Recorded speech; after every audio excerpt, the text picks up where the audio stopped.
les démocrates. La victoire!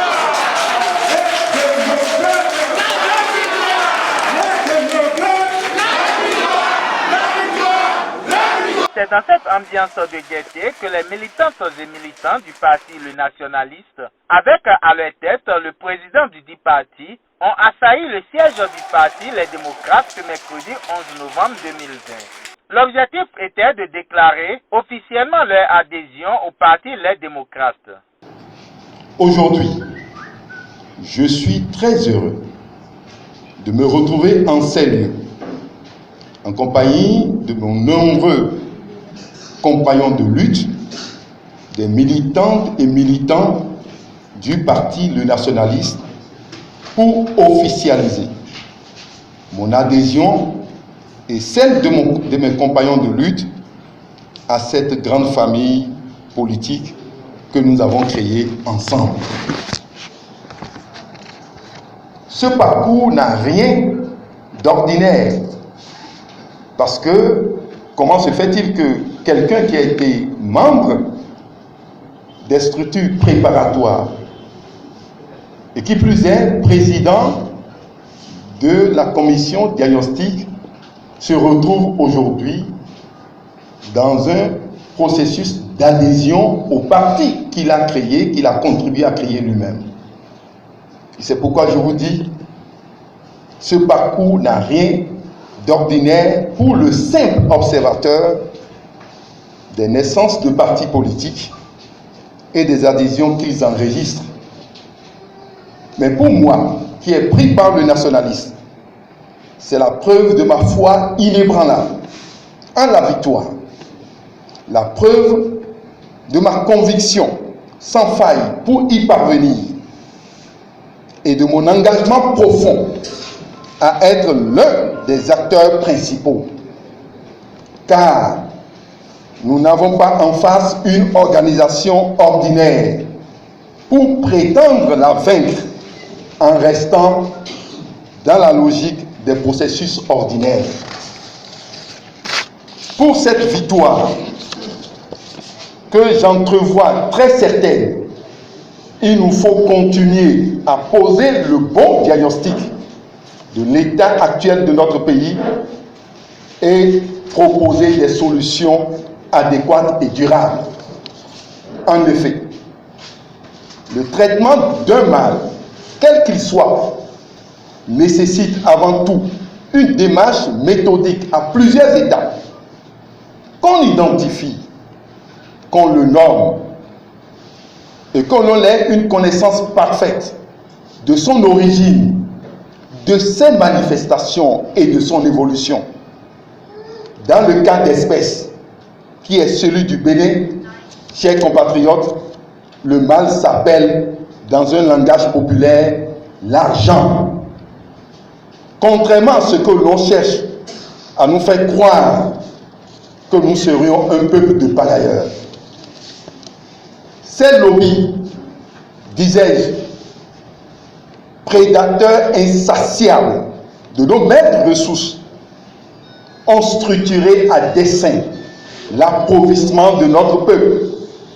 Ils ont fait de l'argent un objet de vénération, le maître absolu de tout, au détriment de la connaissance et du savoir, et plus grave, au mépris des valeurs républicaines.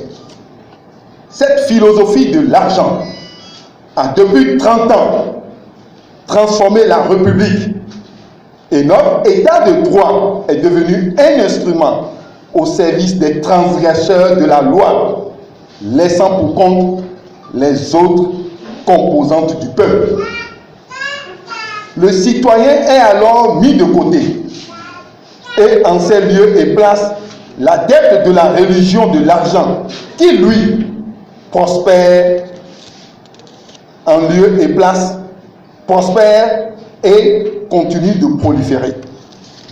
L'argent n'est donc plus au service de notre foi, de notre conviction, de notre engagement ou encore de notre vie. C'est plutôt nous qui sommes au service, à son service, perdant toute identité et faisant de nous des victimes de la haine de soi. Une adhésion qui réjouit Éric Oungété, président des démocrates.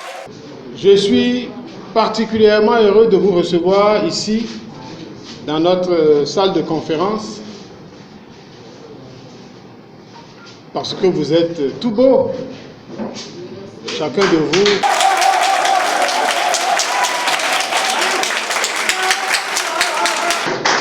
Chacun de vous a la flamme de l'espérance sur sa poitrine pour indiquer votre engagement à changer ce pays. Mais vous êtes beau, non pas seulement parce que vous avez ce vêtement, parce que vous portez à l'intérieur de vous-même l'espérance que ce peuple attend de nous. Vous portez en vous-même la détermination que le Bénin attend de nous. Nous sommes dans un pays où les voix se sont éteintes progressivement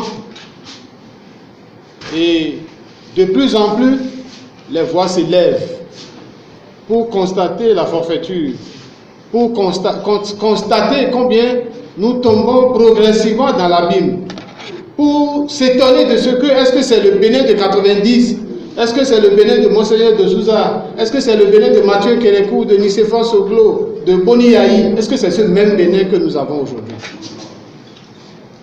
Mes chers compatriotes, nous avons connu des chefs d'État, c'est vrai, chacun d'eux avec ses fortunes, chacun d'eux avec ses faiblesses, car ils sont des hommes. Mais là maintenant, nous en avons connu un dont la volonté principale est de détruire les citoyens de ce pays, de les affamer et même de les tuer, parce que ça a été la première fois pour nous de voir le chef d'État ordonner que on retourne, qu'on tourne le canon, qu'on tourne le fusil contre ses concitoyens et qu'on les tue, que leur sang coule sur la terre de nos aïeux. Ce qui nous arrive au Bénin d'aujourd'hui est inexplicable. Nous avions pendant longtemps cru que notre démocratie était irréversible. Le cheminement de notre démocratie était, nous sommes dans un chemin de non-retour. Nous constatons avec peine, avec beaucoup de regrets, que nous avons fait des kilomètres en arrière, nous avons fait des années en arrière, nous avons fait des décennies en arrière. Mais on a dit à l'enfant, au Fils de l'homme, si tu peux voir détruire l'ouvrage de ta vie et sans un geste te mettre à rebâtir, alors tu es un homme. Vous êtes des hommes. Parce que vous avez pris l'engagement de rebâtir ce pays, de reconstruire ce pays, de reconstruire la démocratie de ce pays, de restaurer la démocratie. Mes chers camarades, le chemin sera difficile, rocailleux, parce que nous avons affaire à un régime de terreur. Nous avons affaire à des terroristes d'État. Mais nous ne devons pas nous décourager, nous ne devons pas baisser les bras, nous ne devons pas avoir peur.